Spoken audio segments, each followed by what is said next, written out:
I chose it. Oh, I okay, chose I was it. like, I did not see that one happen. I chose it. Let's see. Because we're supposed to be live now. Did you already click go live? Yeah, I clicked go live. Okay. But we'll see if it comes up. Oh yeah, we are live. We are live. We're just here chilling, talking random stuff. Yeah, random, man. The Sunday evening. I actually think we should have done the elbow when they're doing the negotiations. We show up. Oh, you should have done like a live commentary on what's happening in Washington DC. Yeah, well, Dominic LeBlanc keeps saying, "Well, I'm not gonna tell you guys anything. I'm not gonna tell you guys anything." You know what? I think they took a chill pill this week. Who took a chill pill? Like our guys in Washington, Dominic LeBlanc. Okay. What do you mean by that, please? Last week, when the news leaked that they were going to make some concessions, I think they tried to warm everybody up to the fact they're doing supply management concessions. Yeah. They're going to remove the provincial bans and alcohol bans, and they're going to try to remove as many trade irritants as possible.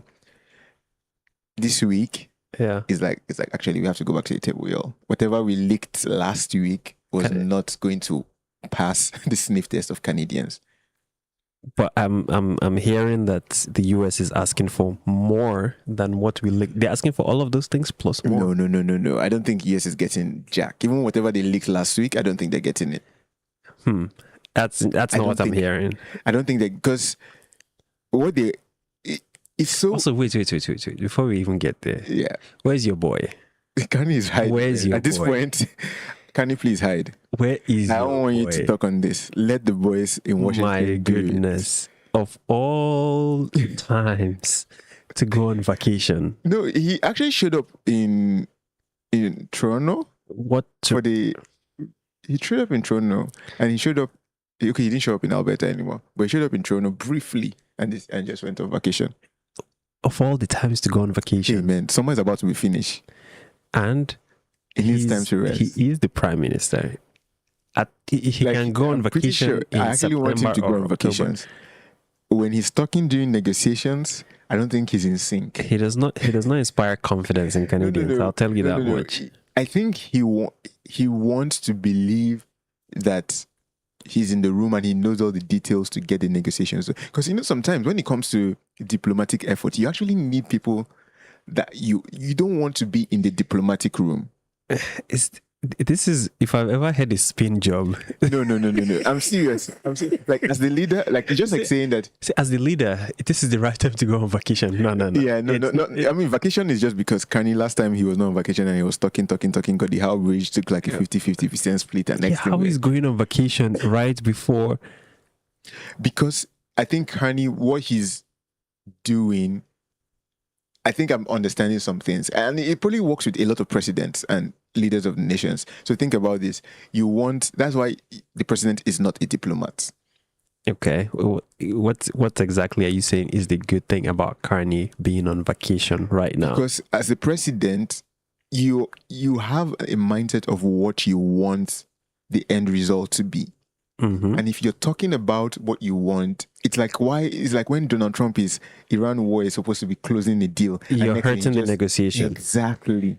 Now, I think I understand to an extent the importance of having actual negotiators, although your boy campaigned on being an actual negotiator. Vance is an actual negotiator, but I understand the importance of having an actual negotiator in the room. And Mark Carney definitely, I don't trust Dominic LeBlanc, but sure, he's probably better than having Mark Carney in that room.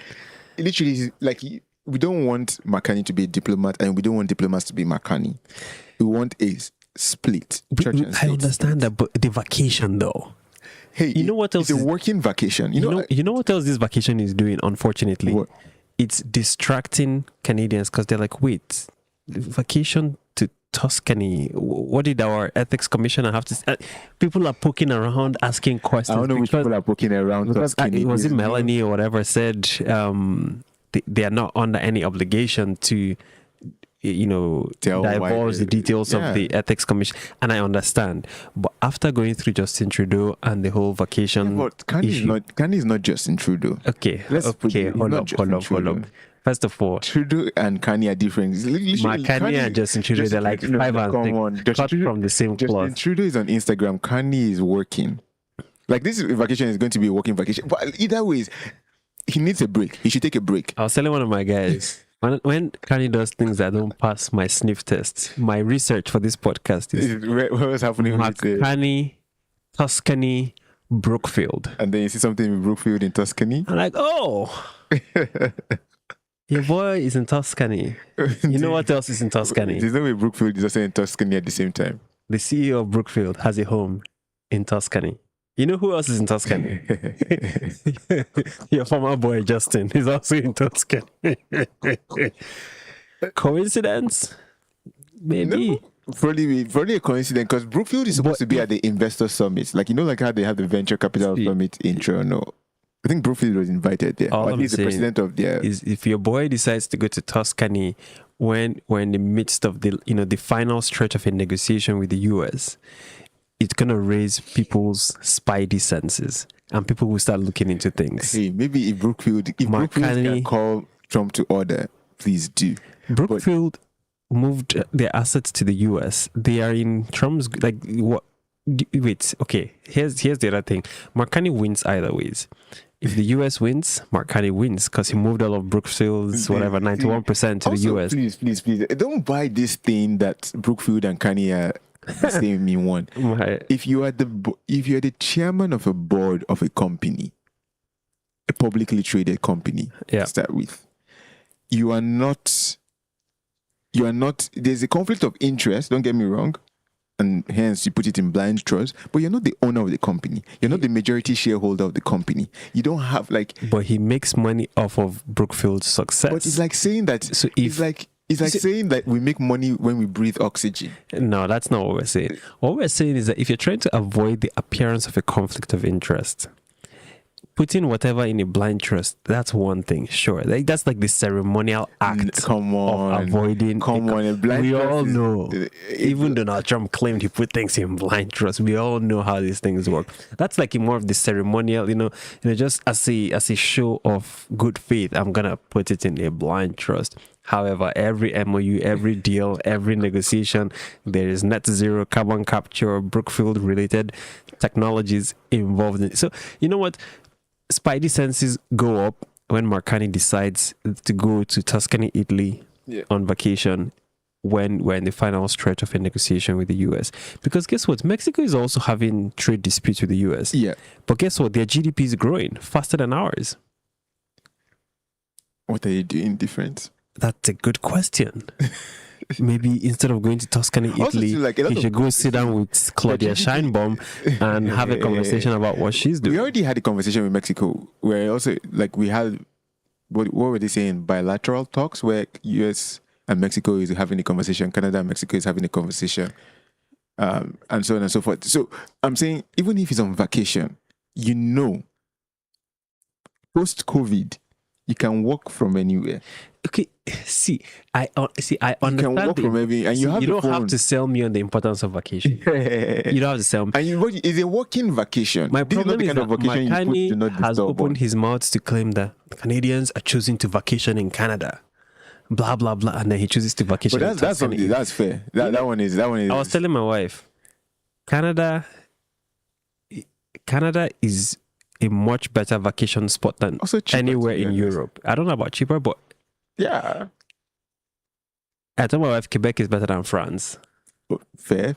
Especially when you go up north or you go central Quebec province. Probably anywhere in Quebec is better than Montreal, man. I don't know. I like your, but so it's if you're comparing Montreal, you probably compare it to Paris or something.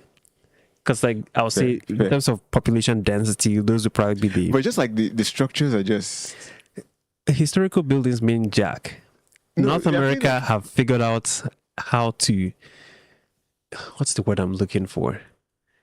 There's something about a vacation spot in North America when you compare it to a vacation spot in Europe. I don't know. I'll take North America any time of the day.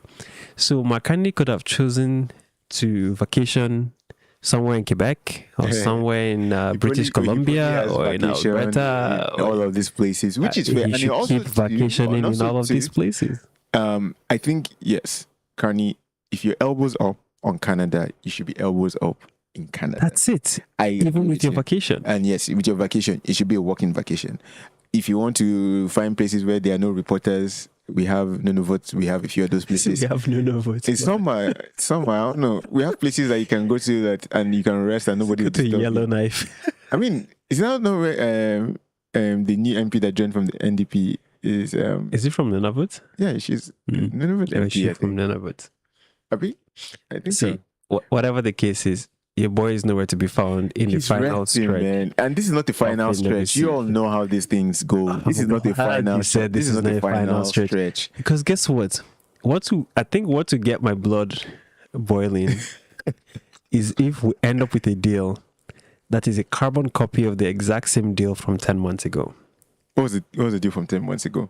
Remember when we had a deal, or we're close to signing a deal, and then your boy Doug Ford decides to... Oh, where he goes and starts saying energy. He put an ad or something like that. Yeah. And then kiboshed the whole thing. Because guess what? We're probably going to end up back there. And it's like, okay, well, what was the theatrics for the last 10 months? See, let me tell you. Why did we waste Canadians' time just to create a perception of elbows up only to just get spanked in the butt? Like, because... That's why Carney is not...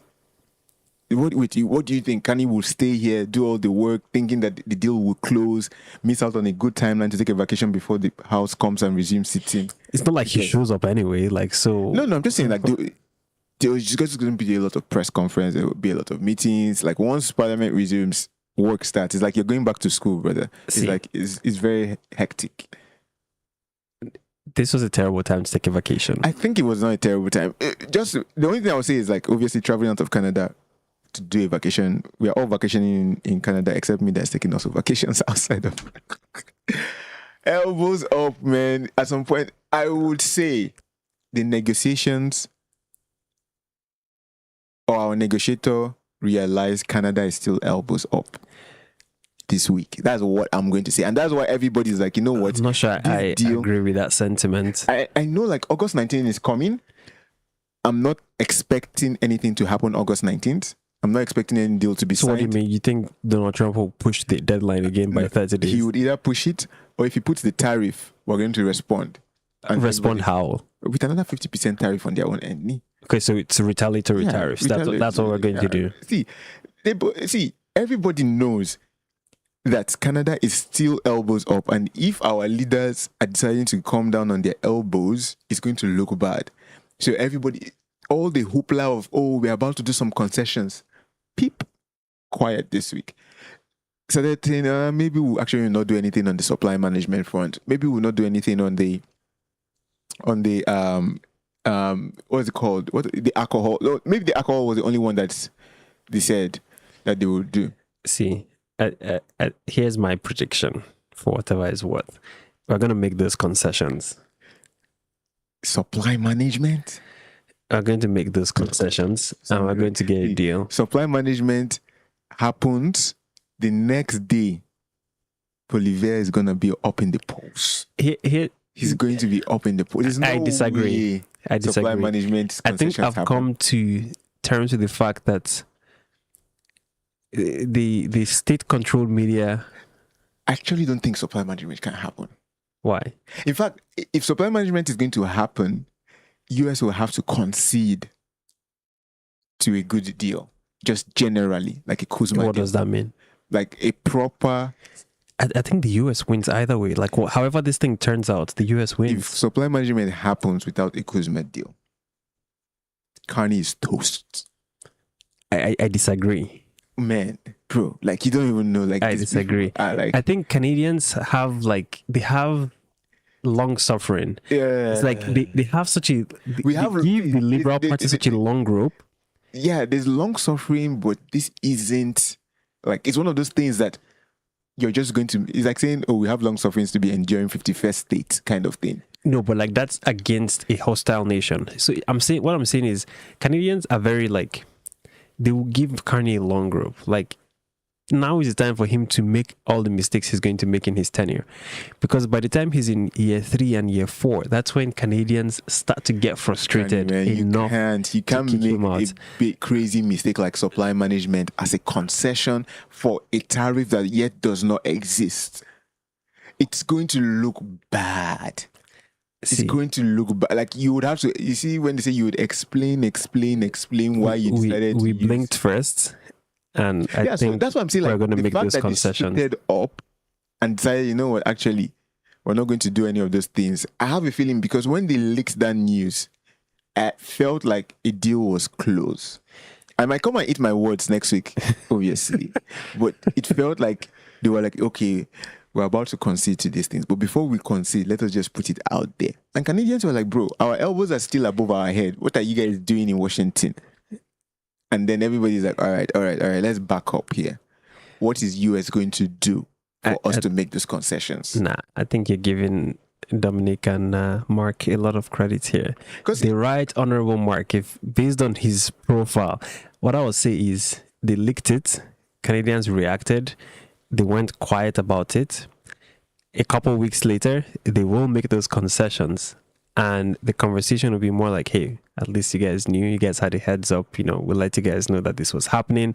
That's the only way to get a good deal. Let's move on. And Canadians are forgiving enough at this stage for him to do something like that and get away with it.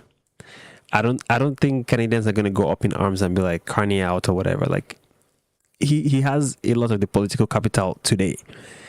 By the time he's getting to year 3 and year 4, that's where I think any mistake he makes in those years will cost him the prime minister seat. Yeah, but he might not get to year 3 or 4 if he makes a crazy supply management. Like, it's like making a mistake on healthcare.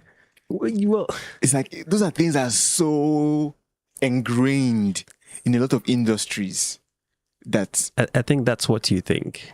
Okay, maybe. See, I'm not saying that supply management is not something that Carney can touch, but if you touch it for a tariff that does not yet exist, it's going to be bad. It's going to look horrible. It's like, what did you go and negotiate? The tariff does not yet exist. They're threatening 50% on things that don't have anything to do with supply management. Okay, so what are the facts here? So the tariff rate that's been threatened by the US, effective August, that's 3 days from now, August 19th, 50% rate. And there's $20 billion of about Canadian of goods at risk. About 10% of our exporting, I believe. So far, the federal government has launched $100 million fund. Not gonna to subsidize Canadian steel shipping. Not gonna do much. It's not gonna do much, but it's bleeding our economy. Like, remember when I said the government, they tax it, they regulate it, they tax it, then they subsidize it. It's like those things not helping the economy. I mean, they're also the way they package that.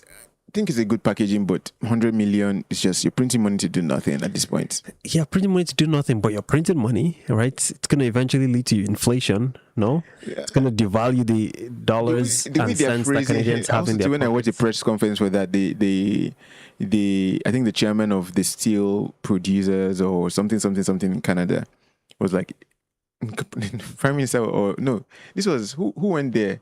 Minister of Transport or House of, I've forgotten his name. John Gary? No. I think he's Minister of Transportation, and he used to be the former what do you call the person? The one that runs the House for the Liberals. The person that's the anyways, he's the one that's in charge of the Liberals. He used to be, when Trudeau was there, he used to be in charge of the Liberals for the House. So basically, he's like the one that has not the chair, but the one that communicates with the Conservatives' own collaborators and all of those people. The speaker, not the speaker. Whip. He's like the whip, exactly, something around the whip. But he was doing the press conference and he was like, yeah, we have 100 million and it's earmarked for 1 year. And they may not use up to anything. They might not use up the 100 million, and it's specifically for aiding transporting steel across Canada, for bringing down trade barriers for trading steel amongst like provinces within the country. The guy that was in charge of to do something like that, but the guy in charge of the organization is like, yeah, I heard the minister say something about we're going to use that money. Of course, I was going to say, based on the Canadian government's track record, they will likely overspend the $100 million. We're going to be hit hard if this tariffs come in, and we need as much money as we can get to support the industry. But that's the kind of realism that is not broadcast enough on TV. Like, the only reason why is I have here in my notes 62% of Canadians are still elbows up talking about retaliatory tariffs. The only reason why we have such a strong number in that position is because the full picture of the impact of what's happening has not been painted for Canadians. I don't think Canadians understand where we stand in the battle. It's okay to not claim. It's okay to be transparent about the fact that, hey, we're in a David versus Goliath fight. We're the David.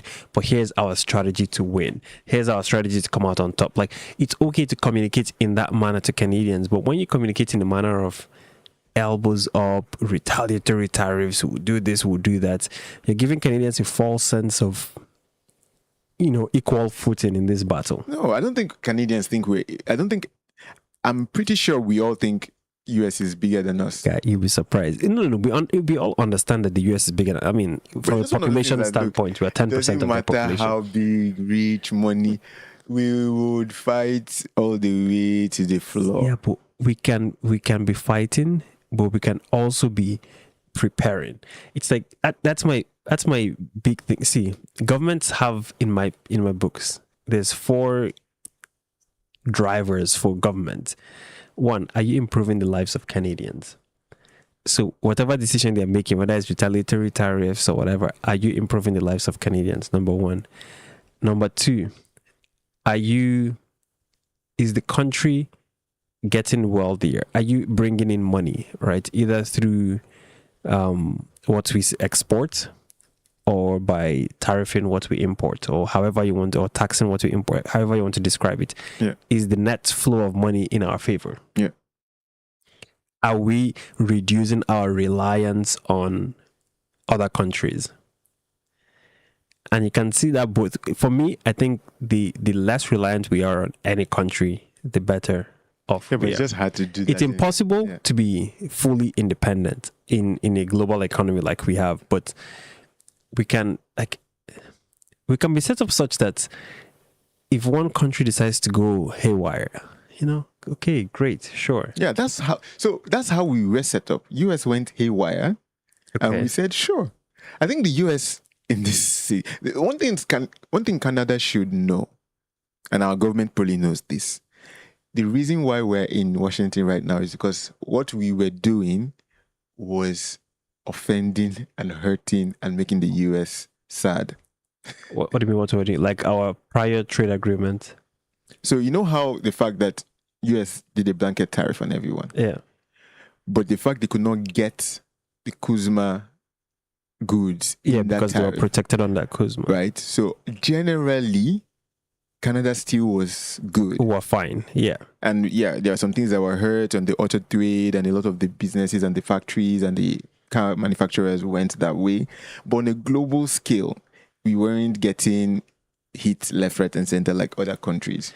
Yeah. And then on the flip side, we were able to do some targeted campaigns to affect certain industries that don't look big for the US, but would pain and would affect, for example, the regions that... So those border towns, border towns, states. The rural towns, would affect a lot of the Republican towns. So when you're doing the alcohol ban, when you're doing the travel ban, or when you're doing some of those very, very targeted moves collectively as a country, initially everybody was like, yeah, this doesn't do much for the US, but over time, you guys are not going to put this on the shelf. Wait, it's month 6, 7, 8, wait. Are you just telling us that this is donzo? And then you now go and cry to the president, and the president just wakes up one morning and says 50% tariffs. And Canada comes to the table. Obviously, you wanted us at the table, and you had to call 50% tariffs. Why don't you just say, look, let us have a better agreement that works for Canada, for the United States, and for Mexico, instead of saying 50% tariffs? Yeah, but here's the thing. Donald Trump is not the Prime Minister of Canada. No, I'm just saying, if he wants to go this route, I think what the negotiators realized this week is, let him put the 50%. We will that was your theory from last week. All the way. They should not even concede. They should not consider anything. They should not consider. So we should just absorb the 50% tariff on $20 billion of our goods. Throw back another 20 billion tariffs on them too. We should tariff them too. Tariff them. Like, here's the difference too. But the only thing is like this 50% tariffs now they are doing, right? They're trying to find a way outside of the consumer deals, but also try to target big things that affect Canada. Because they're learning our strategy. We have targeted things that look like this is small, and it's affecting them the longer it takes. And like breweries are shutting down, closing shop. We can keep doing this tit for tat behavior, or we can just go to the table and everybody puts their cards down. It's like, okay, what is the point of all of this? Okay, you think we're having unfair trade practices with you? Okay, in what regards? Okay, in this. Okay, here's how. Yeah, they have listed all the trade irritants. Obviously, the way we interpret supply management is not the way they want it to be interpreted. They want us to interpret our supply management the way the US wants to interpret supply management. Well, is there a global definition? Not really. It's just like the milk, specifically on the milk, I think dairy-derived products is where they want to also like skirt around supply management and say, you know what, this is not necessarily dairy, but it's so essentially Canada does not want US dumping stuff into our economy because it's going to run our people out of business. US is irritated by that. US is saying, but you guys are dumping your stuff in our... We ain't dumping nothing in your country. You're buying I'm just saying, stuff. That's what they're saying. You are buying our stuff. That's what they're saying. And right. They need it either way. And we can say, oh, some Canadians need US dairy or US dairy-derived products. Sure. But I'm saying that is not how you go about renegotiating a deal that has been set in your first term with Justin Trudeau. If you had a deal on the table and we agreed, so what are the assurances that if we go to the table and get a deal that works for everybody, tomorrow morning we will not see another 50% tariff threat?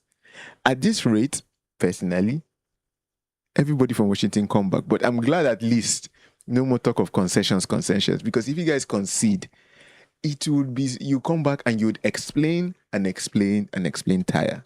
A lot of explanations to you explain. You know, somehow I think that Canada is, I think maybe on our first or second episode of the podcast, I had mentioned that Canada keeps losing talent to the US and losing entrepreneurs and whatnot to the US. Yeah. I think that might be another angle that the US is it's draining us, obviously. Yeah. Man, they're squeezing us dry. I saw a chart today about how we are training these people with, you know, some of our world-class universities, Waterloo, McGill, like all these, University of Toronto, UBC. They get trained, they start businesses. Silicon Valley, California, New York, it's like, okay, like if those people are not staying in Canada, how are we going to build an economy that's built on value creation? No, that definitely is is a fair concern. The US is that's the alcohol ban for the US. That's the alcohol ban for the US. They are draining our top talent. Also, too, because Canada taxes a lot, to be fair. Businesses, individuals, cats, dogs, vegetarians, non-vegetarians, trees, plants, everything. Even sometimes inanimate objects might get taxed. Everything is getting taxed. Those are some of the ways we can start building back leverage. How about we start keeping some of the smart people here? No, when they put that 50% tariff, let them remove 50% of the taxes on our end. That would be a smart move from Marcani. He will never do that. If my guy is busy printing money and sending to Guinea to build gender-friendly seaports. Like as you're not forgetting this, it's Benin Republic. Benin Republic. No, yeah. I think, Cotonou. Yeah, Cotonou, yeah. I should go to Benin Republic. I have one of my guys, my good friends from Benin Republic. Should go to Benin Republic. But yeah, I saw that right now, Canadians are facing... So if you have your income, you spend 36% on necessities. And for the first time... Yeah, we're spending more on taxes than necessities on average. Yeah, which is wild. On average, you spend 41% on taxes and 36% on necessities. On basic necessities, which is because sometimes people forget that taxes go beyond just income tax too. Yeah, so obviously these are the sales taxes, these are like the HSTs, the fuel taxes, property taxes. No, carbon tax is done. No, there's carbon tax and there are other kinds of fuel taxes. Don't come and get this derived. What are you saying? The taxes are coming back in September. Wait, also, I hope all of you know, from September, those of you buying gas, taxes are back. See, and also I don't want Carney to remove taxes when the bad news comes from US. Remove taxes either ways, but I don't like this whole thing where they want to pad up the strategy. They're trying to pad the economy. The good news. No, they want to pad the good news with the corrupted news. Or in law, they're like, 50% tariffs. Well, hey, no more taxes on gas, eh?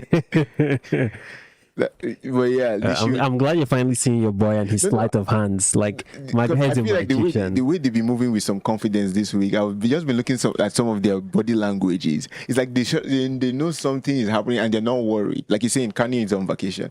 You're not on vacation if you know that something is about to affect your numbers. Kanye is just a rookie politician. That's what it is. No. You don't go on vacation if you think that whatever is going to come out on Wednesday is going to affect your poll numbers.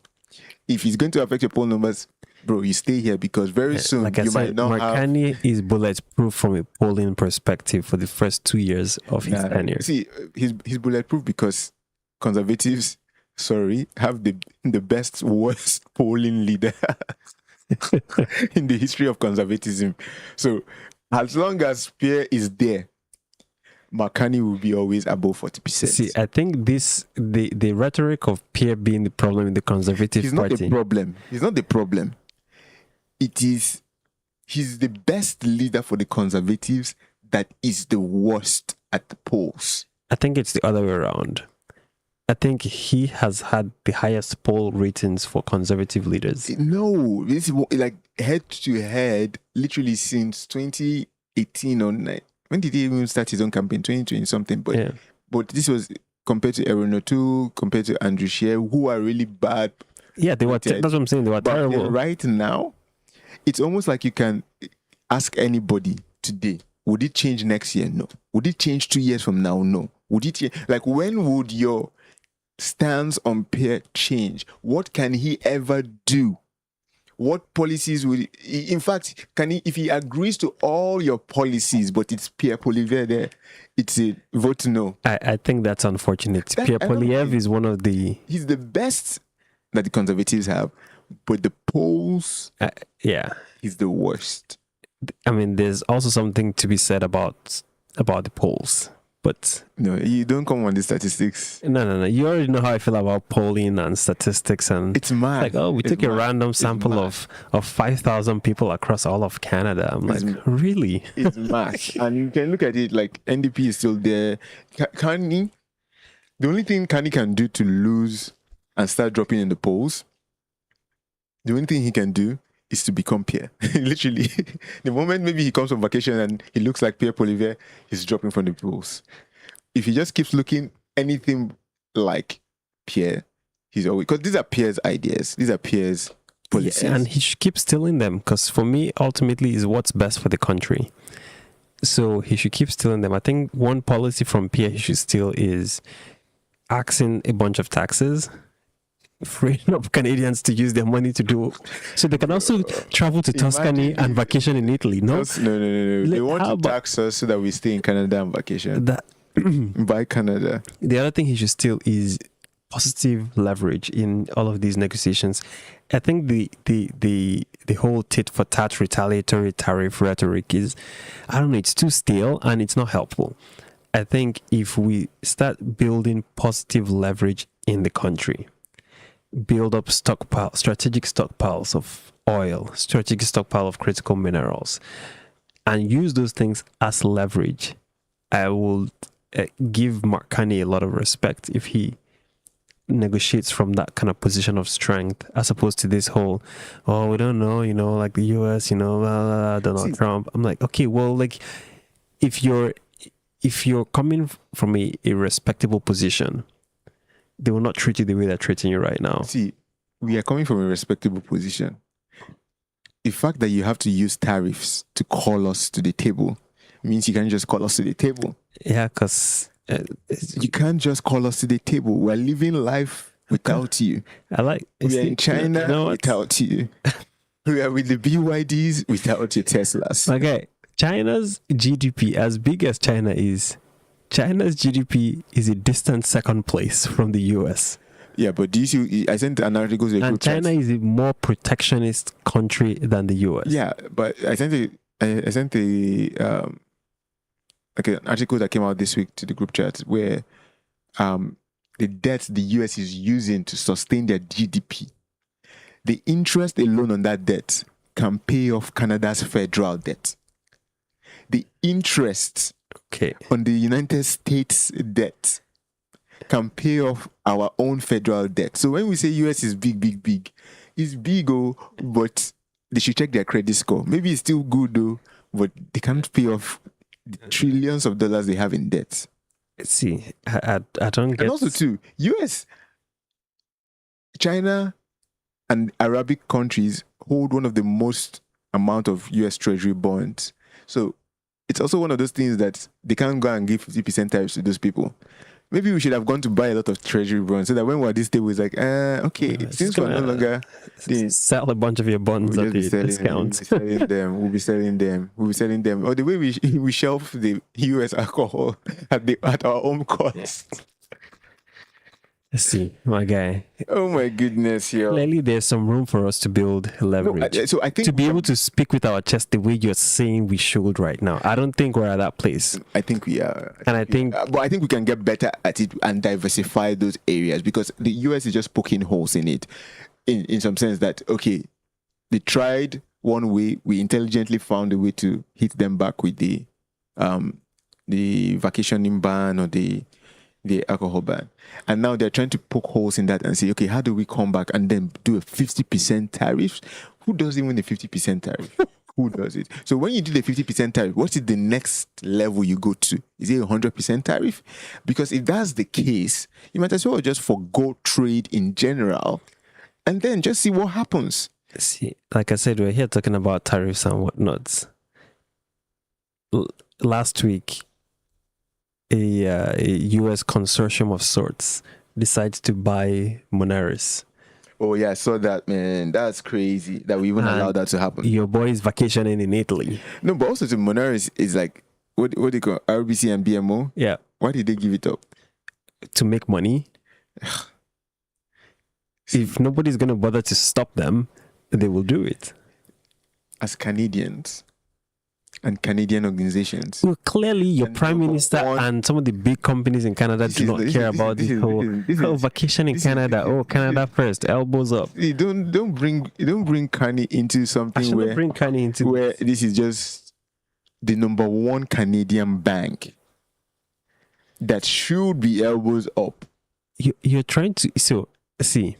RBC's mandate, their leadership, their mandate is value for their shareholders. Yeah. So you know what I'm saying? As a Canadian people, our mandate You're asking them to do something that's more kind of corporate social responsibility. No. I'm saying if you're looking at a people who you are serving... Is there when McCartney moved Brookfield to the US? He was looking out for his shareholders. Kanye, I don't think Kanye moved McCartney Brookfield. does not have a leg to stand on. That's why he did not do jack about this. No. I think whoever moved Brookfield it was McCartney. He was the chair of the board. Yeah, chair of the board doesn't know nothing. Yes, he does. Like, you can be the chair of the board and be like, after he I'm moved, just here with advisory shares. I don't even have like controlling shares. The board doesn't. The board literally may not own controlling shares of a company.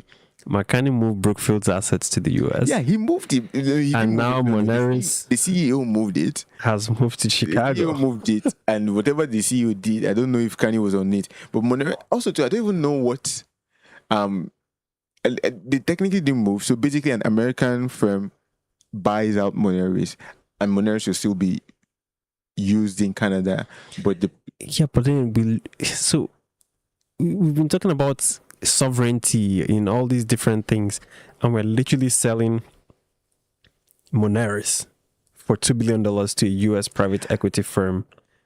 When it comes to all them venture private equity, that's in Chicago, sorry, they're in San Francisco, whatever. Yeah, like when it comes to all this investment, private equity, and hedge fund folks, when they're doing all their financial engineering, fair, it would be nice if it's still in Canada. But let's 2 billion Moneris. Let's one drop of tear, move on. One drop of tear. They process 1 in 3 transactions in Canada. RBC might be the one that is like, if you are the number 1 Canadian bank, it's like when a jersey for a country that says number 1 and you are doing an own goal. It don't look good, man. My guy, I don't understand. Like, if you're not a Canadian bank, then just say you're a Royal Bank. You don't have to do Royal Bank of Canada. The Royal Bank of Canada is literally the same thing that Quebec is trying to do. You're a Canadian province, but you don't want to swear an oath to the head of Canada. Okay, well, at what point do we gain our independence, though? No, we are independent. Are we, though? Or what do you call that thing again? Where we have a figurehead. It's a ceremonial leadership thing. Exactly. We're democratic. I'm conflicted on that Quebec story. It's an unnecessary move, but it's also one that can be like, yeah, I can see why they're like, man, come on. Like, at what point do we stop doing this? Well, at the point when we don't have the King of Canada anymore. What is required for that? What is required for full sovereignty over Canada? Elbows up. Maybe that's why we should direct our elbows up, no? No. They are not tariffing us 50%. They are not tariffing. You know, there's money that's going back that way. Yeah, there's a lot of money that's going back. We should probably reduce that money and give it to the provinces. But either ways, okay, and do something about it. There's money that goes back to the Commonwealth of Nations that's being headed by King Charles, who has also decided to step away from public activities and retire in his from the limelight. So that's why you have like the Prince. I think it's Prince William. So like they're now going to be more visible. And so on and so forth. But anyways, I would say if RBC number 1 bank decides to score an own goal on the country that they are the number 1 bank of and they are the Royal Bank of. So what are you saying? That Canadians should boycott RBC? I'm just saying maybe RBC should have some. See, at this point, my response is have some elbows. If you don't have elbows, then just keep quiet. You don't have to do anything. It did not say anything. I mean, by saying it's communicating with the ops. Yeah. My God, they just sold Moneris to San Francisco. Why couldn't you sell it to someone in Canada? Nobody was offering $2 billion for Moneris. $2 billion is a lot for Moneris, man. I don't know if those guys know what they're buying, but $2 billion is a lot. I mean, Moneris, once again, you know, if the US knows one thing, they know about the value of visibility into consumer behavior. The value of data, consumer data.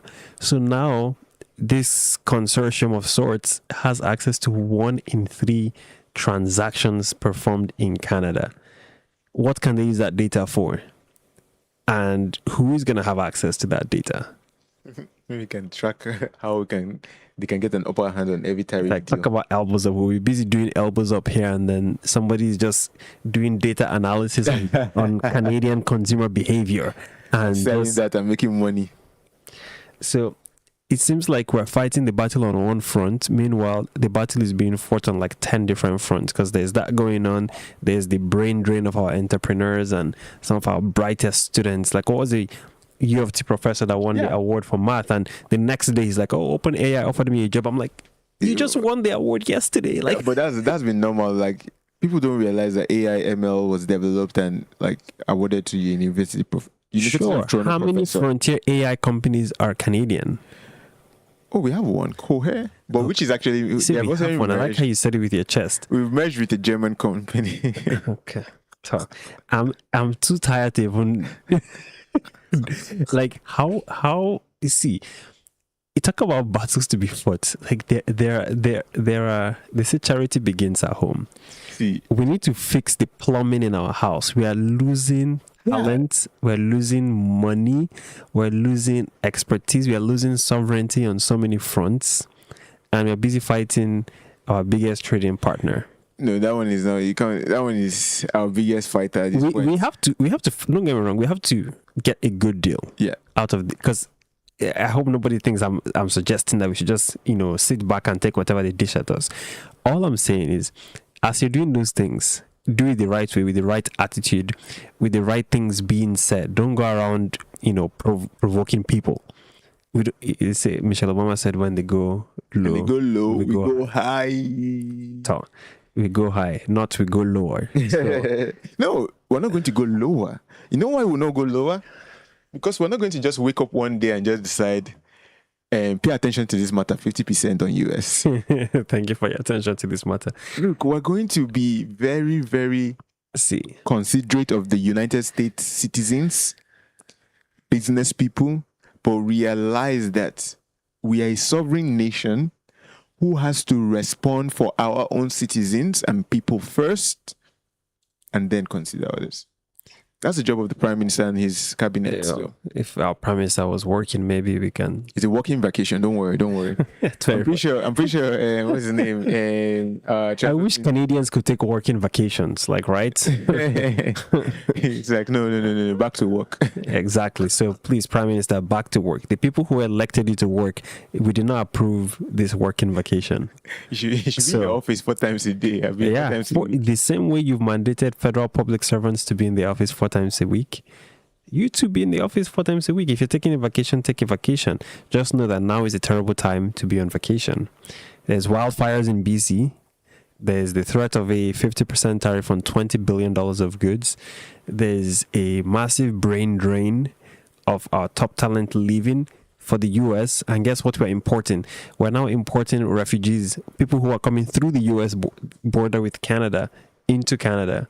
That's what we're doing. They stopped that. No, come on. I saw a video yesterday. It was they were asking the guys, you're in the US. Why didn't you file? They said, no. Canada is the solution to our problem. They did not file for asylum in the US. They came into Canada. See, they stopped that. Kanye literally said that immigration is under control as of last month. You know who else said immigration is under control? No. You know who else never said immigration under control. Was this before COVID or after COVID? I was never going to say JT. I was going to give the border czar of the United States under Joseph Biden. Kamala Harris said, and her brother, whatever people. No. This one is the data is clear.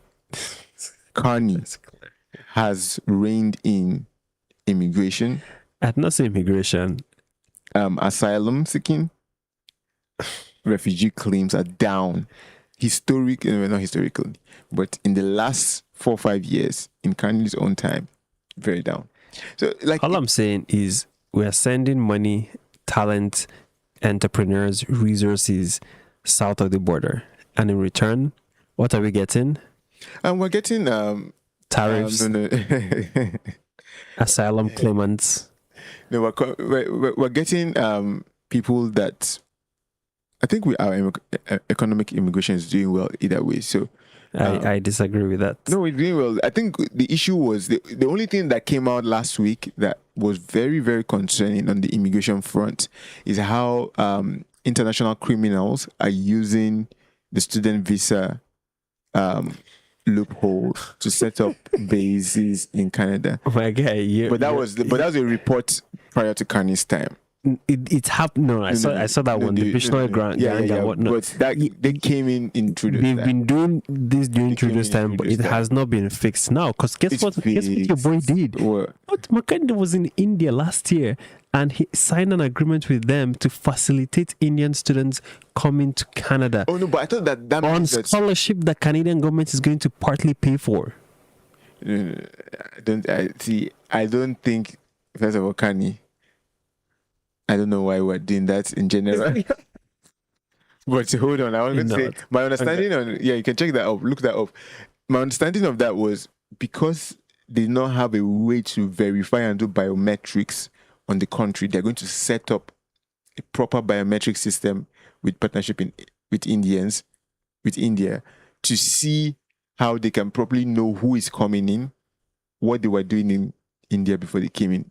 Versus like a situation right now where we are seeing the criminal rings coming. Are you ready? Where are you getting this from? Where are you getting on this the from? morning of March 2nd, 2026, I don't know if it was last year, it was this year, the Office of Prime Minister Mark Carney issued a statement regarding new measures agreed to, which include up to $25 million in funding from the University of Toronto to provide scholarships for more than 220 Indian students in Canada. But that's scholarships, though. 13 new partnerships between India and Canadian universities to facilitate greater study and exchange opportunities. The launching of 3 new hybrid study locations in India. A memorandum of understanding. Mark MOU. This guy loves his MOUs. No, actually, we should. I think in life we should have. Wait, think about this. We should all have and communicate memorandums of understanding. Like, if you're going to be my friend, I want to be your friend, we should have a memorandum. Now you're sounding like Jordan Peterson. No. I'm just saying we should all be on the same page of what this friendship is. Is this friendship a relational friendship, spiritual friendship? Is this friendship a work friendship? Let's have a memorandum of understanding that you commit to this work friendship by ensuring that we would go out for coffee, mentorship once a month, and so on and so forth. But memorandum of understandings are not bad. There's the article. Also, when I think the next time anybody comes to my door to sell me anything, it's like, here's the memorandum of understanding. Here's an MOU. How about you sign it first before we even start anything? One of the terms, carbon capture. No, the one I saw, I wanted us to touch on. I think we cut this out from the show notes, but we can touch on this. The former coach of the Toronto Raptors, Nick Nurse, is suing Ontario for a rejected $697,000 tax rebate after he sold it. I'm like, bro, complaining about taxes here. The fact that there's a $697,000 tax bill. But if they send me this tax bill, I'm just packing my bags and I'm just leaving. He's packing his bags. How do you pay 600? But he actually bought I think he bought a $4 million home. $700,000 tax bill. Oh yeah, was it the one where he was supposed to get a rebate because he did some renovations or something? No, I think this was the one where like they rejected the rebates because it's a tax if you try to sell your house too early. But the reason he had to sell this house is because he was fired by the Toronto Raptors. If you sell your house too early, there's a tax for that? Yeah. There's like a flip tax. Wow. My goodness. It's to incentivize... Incentivize what? It's to incentivize not treating homes as an asset, but a place for living. So me as a human being, I buy a house. I decide I don't want the house anymore. The government is forcing me to stay. So if you sell it in like 12 months, I believe, or 24 months. But did the government give me the money I used to buy the house? Yeah, but they just want, if you're selling the house 12 months, less than 12 months after you bought it. See, if this is within the confines of, the first-time home buyer savings account or, borrowing from your RRSP to buy, like something like that, where it's like, okay, well, the government is somewhat incentivizing, it's your money, but they're somewhat incentivizing the purchase of the house. I can tolerate such a tax. But if somebody got a job in Toronto, came, bought a house, he got fired, he decides to sell the house, and then they now charge him a punitive tax for selling the house too early. It's a general tax. So basically, finance regulators at the time allowed foreign buyers to claim the rebate of their NRST. NRST is called the non-resident speculation tax. That's what I was talking about, the speculation tax, not the flipping tax. Well, that sounds like a flipping tax to me. No, either way, is to make housing affordable by preventing... Hold on, economics. By preventing international and foreign buyers with liquid cash from gobbling up all the places of living and sleeping, and then later on selling for an exorbitant price. I can probably think of 5 better ways to make housing affordable than whatever this NRST is. On a national scale, yes. But I'm just saying, like, from a regional, eastern, and Central Eastern, a lot of people really do depend on the NRST. So basically, Trudeau put in this law that if you're not a resident of Canada, there will be an additional 20% to every home that you're trying to buy. I don't know it was that high, but that's wild. Yeah, because... Right? I might be bugging, but let's just double check. Yeah, the NRST is a 25% tax applied to the purchase price of a residential property by a foreign national. A foreign national is defined as an individual who is not a citizen or a permanent resident. So if you're a student, you technically fall into that bucket. If you're working here on a visa, you fall into that bucket. Oh no, no. If you're working on, you can apply. So those are the exemptions. So he was working, and there are exemptions that you can use to get a house. You come with your wife and kids, exactly, and they reject. And the government is like, no, we're gonna keep your 700K. Yeah. Of course, they said something like that. Like who's your manager? Can I get him on the phone, please? It's like I just feel like the entitlement to taxes from the government is at an all-time high. And I think they need to start treating taxes. So yes, they can be mandatory, they can be whatever, like, okay, everybody has to pay their taxes, you have to file, you have to do all these things. But I think the attitude from the government, I need that vibe to come down from the entitled part of this scale to more of a grateful part of the scale. It's like, hey, just want to take a moment to thank you as a citizen of Canada. I need a handwritten note from the Prime Minister every year after I file my taxes. Fair. He'll be fine, to be honest. Will he? 700 grand. 700 grand for I think it was $4.2 million home. $4.6 million home in Mississauga. That he paid HST on, by the way. Like make this make sense.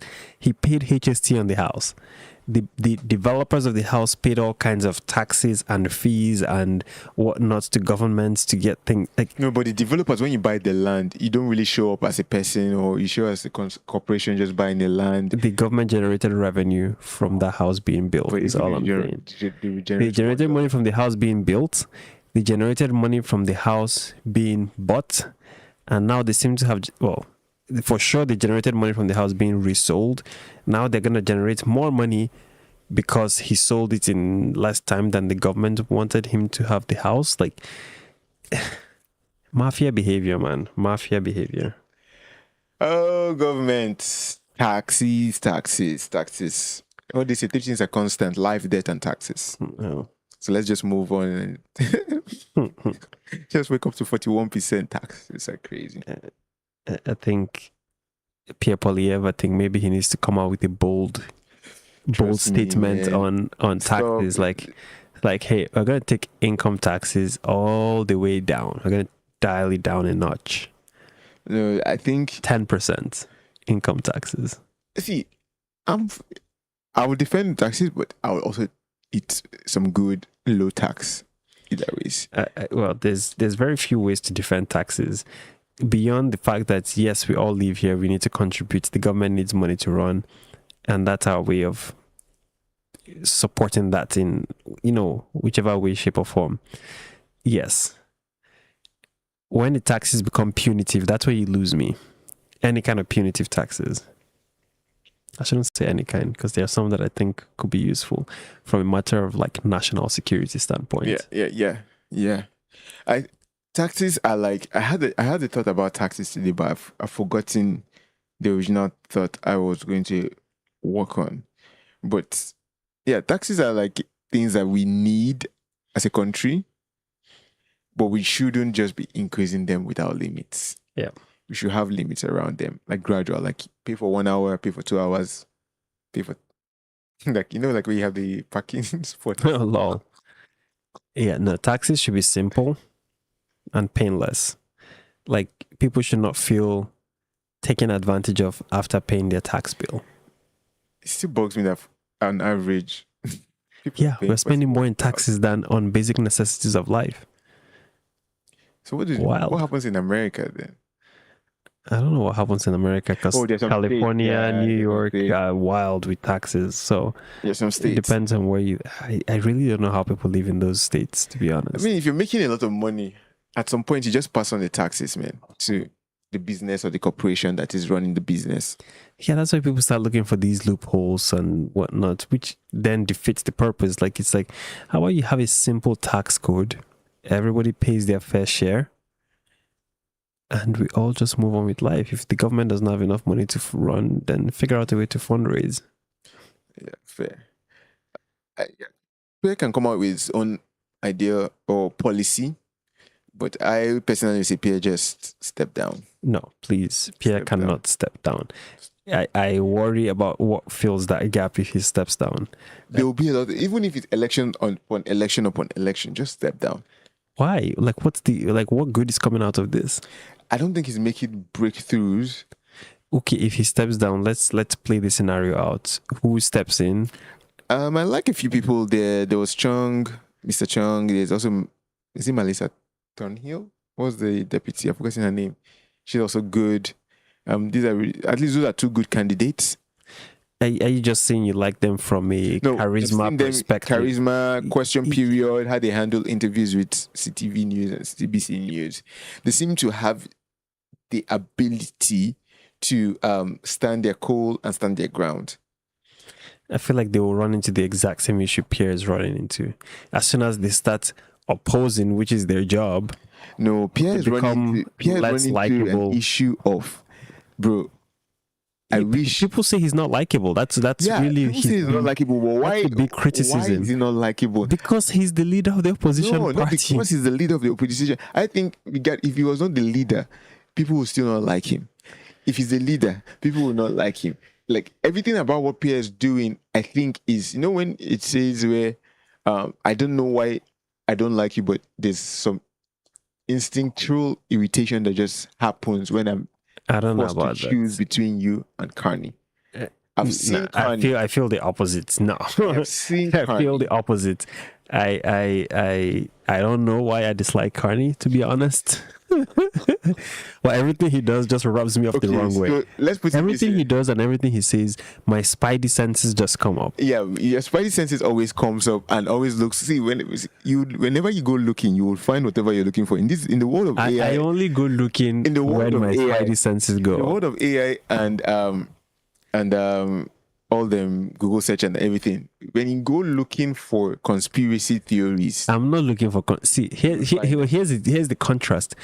Pierre, I find to be more trustworthy than Carney. So when Pierre says something, I am less likely to go searching for. I don't even know what I'm going to be searching for, to be honest. And there's also things that I realized when I used to be a Pierre supporter that now I'm like, why did I think this was the case, right? And Carney is just letting us know that it's not.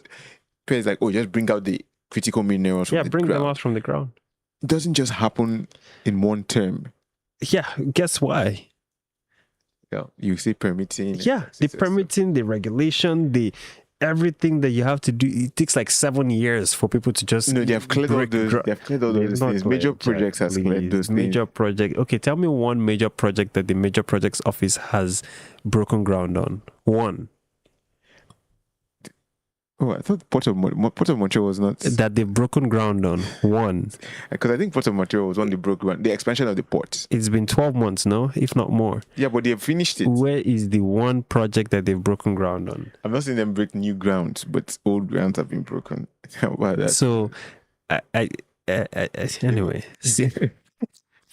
I think my thing I was going to say for conservatives, I think all the people that instinctively hate or are irritated by Carney are limited in number.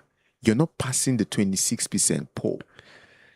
I think polls are but polls, whether they're real or not real, they have predicted and they have given everybody accurate. I don't know about accurate. Okay, I think conservatives have historically been not part of the polling process somehow. Either by choice or by limitation. I don't know what it is, but I also know that I have a natural proclivity to not answer poll stars. Become polling. Yeah. I've never had someone call me. They've probably sent me a text message, but had someone call me. Like I said, I don't trust polls as much as, our state-sponsored media trust them, but... Not all the media trust polls. Because they're scientific. And you have them, you have to have them peer reviewed too. Like you can't just write a poll saying this. People have to look at your data and how you came to that conclusion on the poll. Yeah, I don't think you have to publish that.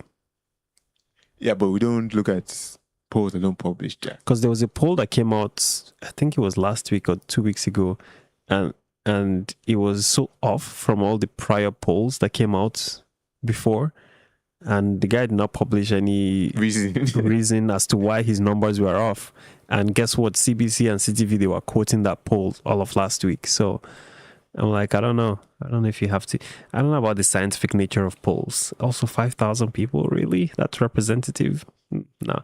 It might be statistically random, but it might be statistically significant, but the results are not anywhere. You do it over 5,000. You do the selection and the execution time and time again, and then you get the average. But anyways, yeah, I think you would always forever hate taxes. Me, I'm just optimistic. I will forever hate taxes. There's nothing about taxes that are good. Yeah, you forever hate taxes. I'm fine. I don't want them to go up. This should be the max. It should come down. They should come down. I think the government should figure out their own way to make money. They should go into business. How about that? So they can be in the trenches with Canadians who are making money and they're collecting our money. They should go and start their own business. They should go and work for another country and see and then be charged Canadian taxes. Wow. So that it's like, oh, wow, we're about to pay our debt, but we actually have to use 50,000 to pay off another. Pay taxes. So, yeah. All right. Anyways, I think that's it for me, man. So tired. Yeah. All right, take it easy. Have a good week.